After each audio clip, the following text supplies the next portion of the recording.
Hello everyone, Novian here. We are back with Hunter Volume 23. And no cries for help from Takashi in today's volume author comment. But this cover might have phoned it in a bit. Might have been a last minute thing here. They're kinda cute chibis. Sort of small meruem. It's okay. It's kind of striking. Um, but yeah, lots of fights. This is kind of a fighting. Okay, wait. What's going on here? Oh, there we go. Why, like, my physical volume was the same. There's a weird black bar that mostly obscures. You can still see it if you squint, I guess. And then like a triangle there, and I think there was another point. I'm not sure. I'm not okay. It's kind of weird. It kind of threw me off. I don't know. This moment. It's a Viz moment. Guys, okay, so biggest thing. Start off. Killua is fighting this a sniper guy, and not really too eventful. He's just kind of figuring out, you know. Okay, it's not eventful. It's not eventful in the sense that we only get new insights to Killua's character or anything. The fights. Oh, for without exception, basically, the fights not Hunter always have lots of cool strategy involved and cool interplay in the abilities.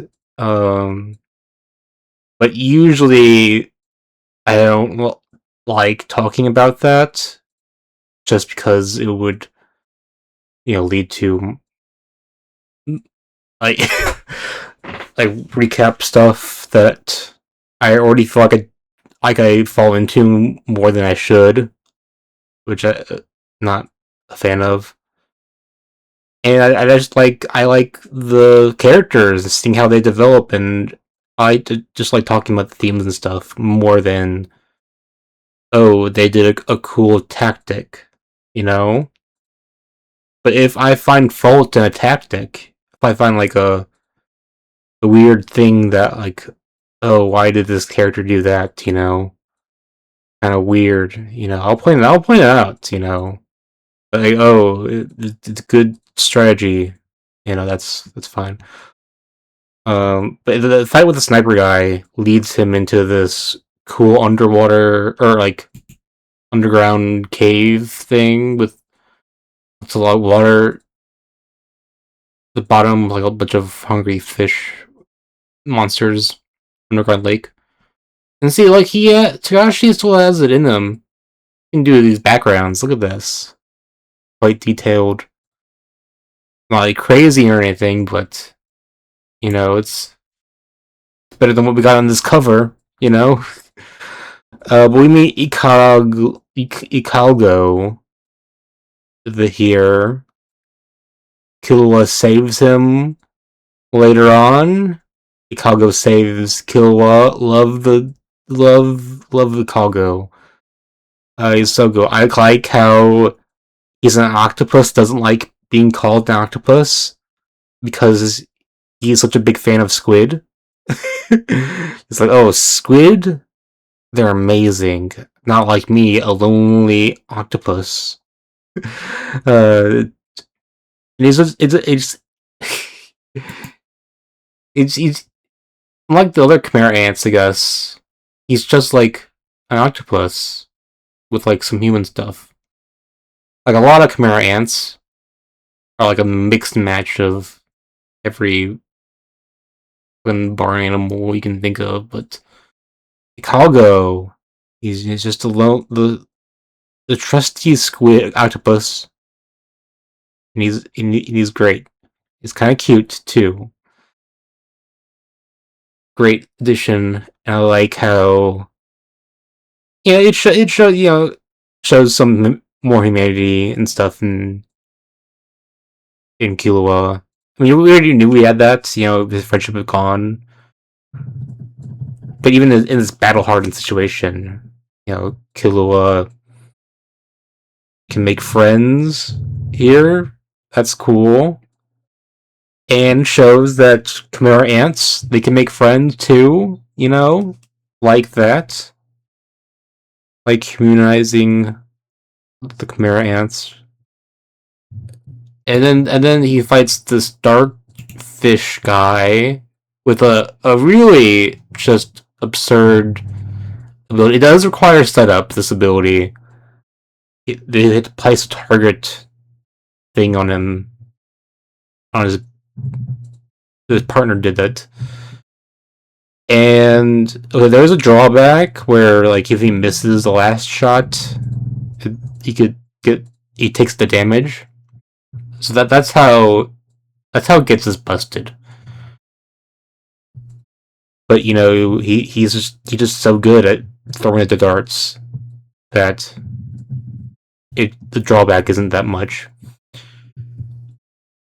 And the reward is very great because when he throws the dart at the dartboard, the spot the dart lands corresponds with a part of his body, of Killua's body,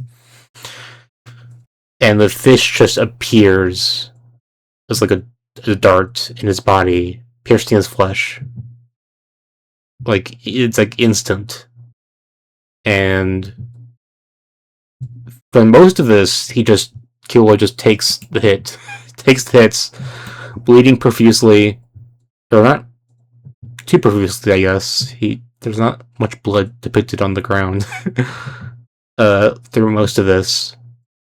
And he does a cool thing where he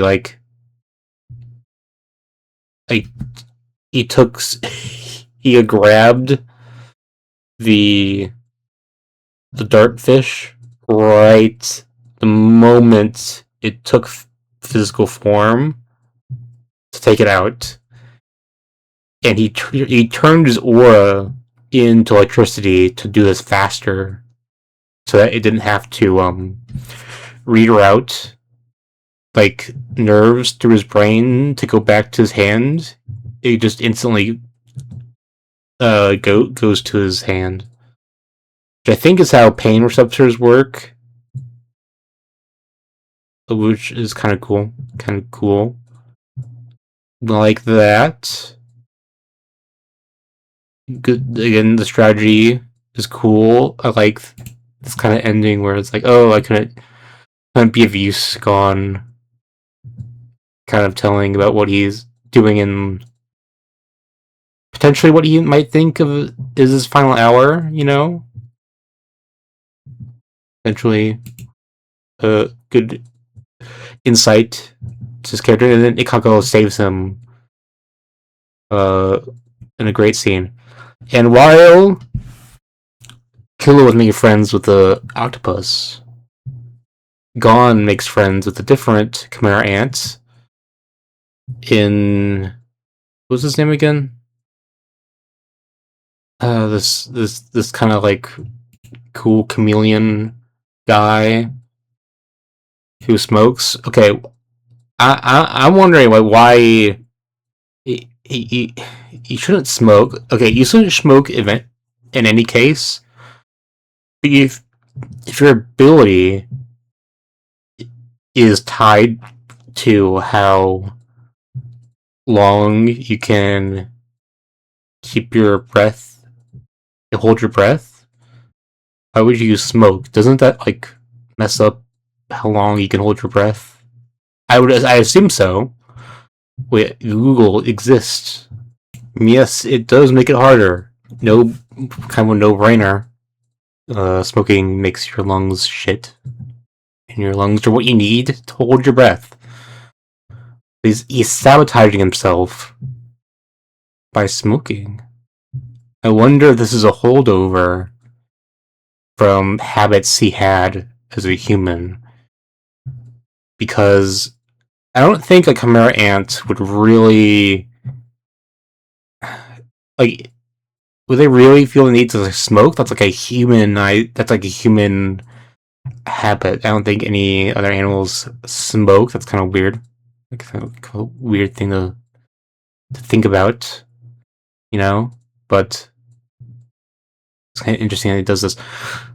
And this guy, was this fucking gone? Wait, can you tell me? Wait, did you say his name? Wait, what? I don't. I don't know, man. Oh, jail. Meleoron. There we go. I'm sorry, guys. Melior. For some reason, he introduced himself as Jail and then corrected him to Meleoron. I don't know. He said he has a grudge against meruem for killing. What was it the owl guy before? But because he had the relationship with him as a human, but he didn't know that at the time. He only gained that memory later. Kind of a weird dynamic there. But yeah, another case of discord amongst the Chimera ants, and how much more they can be humanized. He has a cool ability. It's like pure utility that he can turn himself invisible, but he could also erase his existence completely, but only while he is holding his breath, which is obviously diminished from smoking. However, I think there is it's not. I don't think it's worth it, and it could be replicated in other ways. But the odor from the um, smoking not disappearing during the first stage of invisibility, but then disappearing. Well, actually, would it disappear? Would the smell of the smoke disappear in his second stage? I think. Wait, did Gon say it disappeared? Um, yeah, yeah. Only a residual odor of the cigarettes. It could be as a way. He could be employing it as a way to like hide his other smells on him. But yeah, you could replicate that with like cologne or something. You'll have to sabotage yourself like that.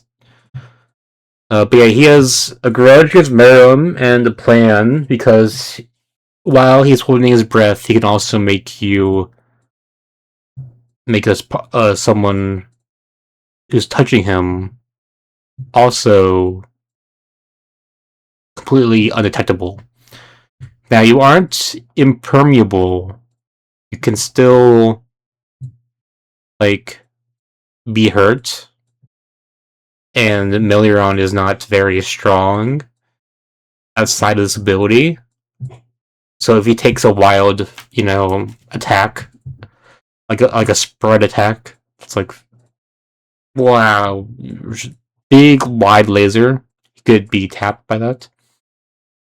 So part of this is trying to keep it down low. Keep no one has to know about this ability.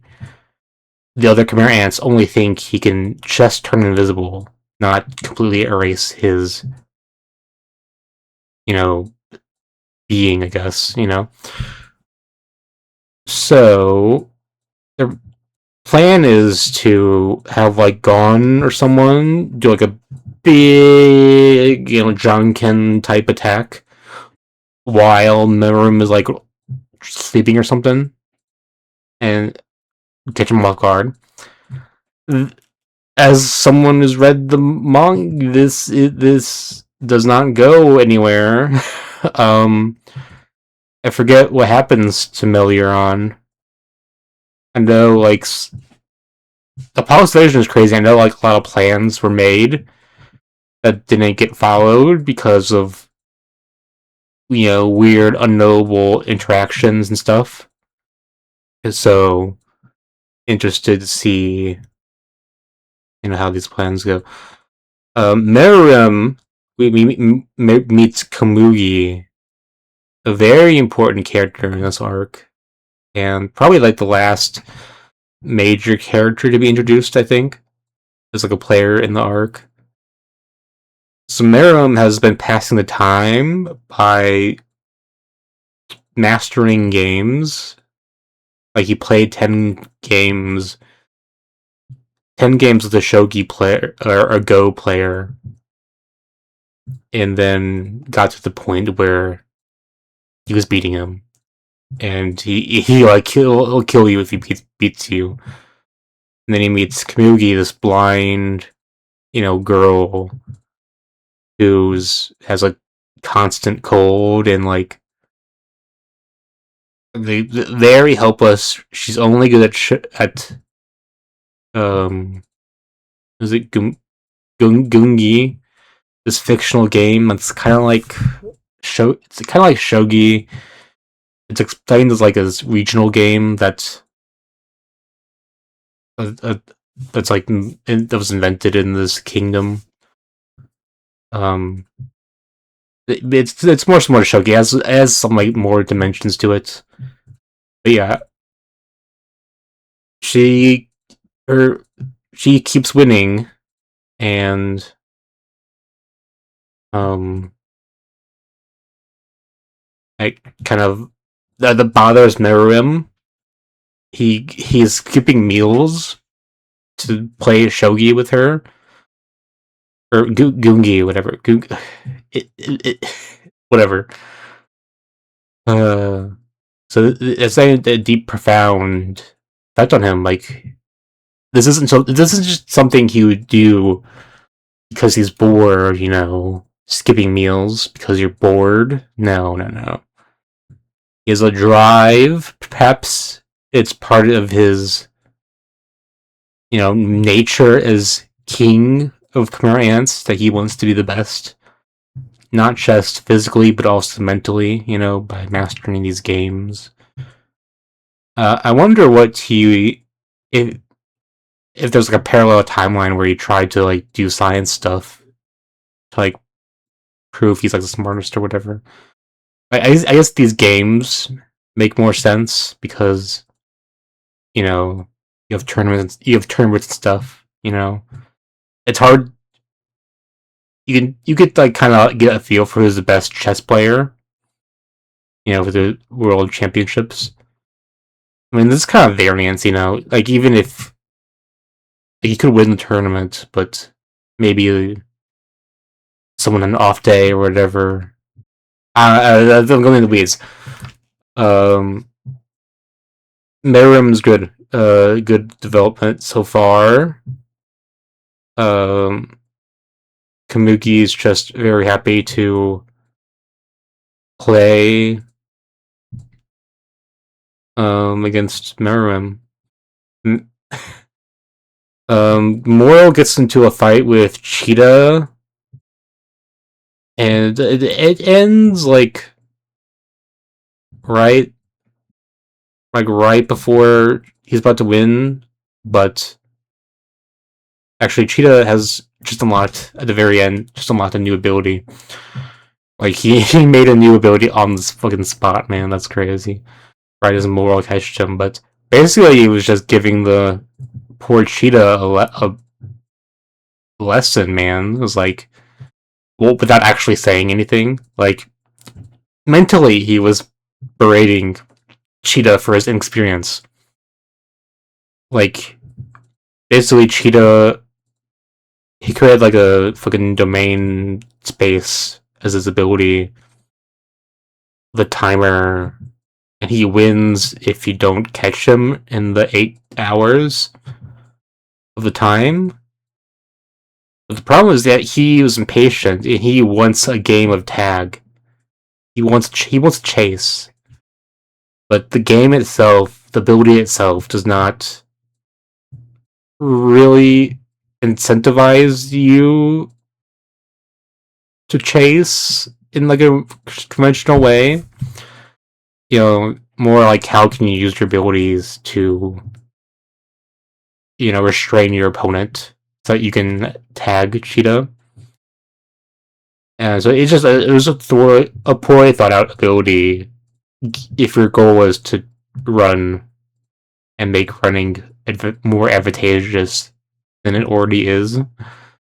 So yeah, Cheetah was outsmarted. I wonder what this new ability is. Like, I forget what the ability was. I remember there's a scene where like his Moral is like on it's like a flood in the underground building or something. I forget what that context was. Oh, we got more information on Nov's ability and how Moral is using his Nen ability to make fake soldiers that keeps the Khmer ants at bay. Like, they're not like, taking them out, but they're just there to provide pressure to the ants, keep them within, because the Royal Guard, they only prioritize the king's safety. The king's safety is the top priority, so they play more defensively. And with Moral's ability Deep Purple creating these like pseudo soldiers, they're only programmed to like keep a distance and like retreat with returning some fire. So basically the bare minimum of like a resistance, but it does just like he has 50 of them does keep pressure up, and they can't really be told like the difference between if it's a real person versus a Nen ability conjured thing while they keep the distance. So that's cool. And that also means that Moro was beating Cheetah without using all of his Nen because he was still keeping Deep Purple active. He was debating on it, but he wasn't sure if the Nen he was using for Deep Purple would be able to make it to him through the Nen construct that Cheetah created. Lots of strategy, and like some establishment stuff, like kind of reinforcing Moral's character is like a cool guy. But most of what I feel interesting about this one is it was discussed how Gon and Killua make friends with the Khmer Ant. There's also a cool scene when Gon was talking to I was in Meruem, Meleoron, that like how Gon trusted Meleoron immediately, basically, but Meleoron just senses how cruel Gon could be, you know. Was good stuff, Everyone talks about the Khmer Ant arc's so deep. Gon becomes monsterish while Meruem becomes more human. Whoa! I mean, it'll be fine, but I think you can't stop with that. There's more at play here. So I'm interested to see how things develop. I mean, I've read the series before, but I don't have the best memory. But yeah, it's always good to see again. And Shia Poof, whatever, he is getting a bit suspicious of Komugi because the king he was patient enough to listen to a story she had, and he listened to her longer than he had anyone else. Like, so, and that's meaning, we can see meruem being shaped very easily. Like, he is quick to, you know, learn these games, but also, develop, more emotions. Other Chimera ants develop that more quickly. So I wonder, like, why there's like a reason meruem is a bit slower on that end than not. I guess king privileges or whatever. Yeah, cool stuff all around. So I'll see you guys next time. Have a good one.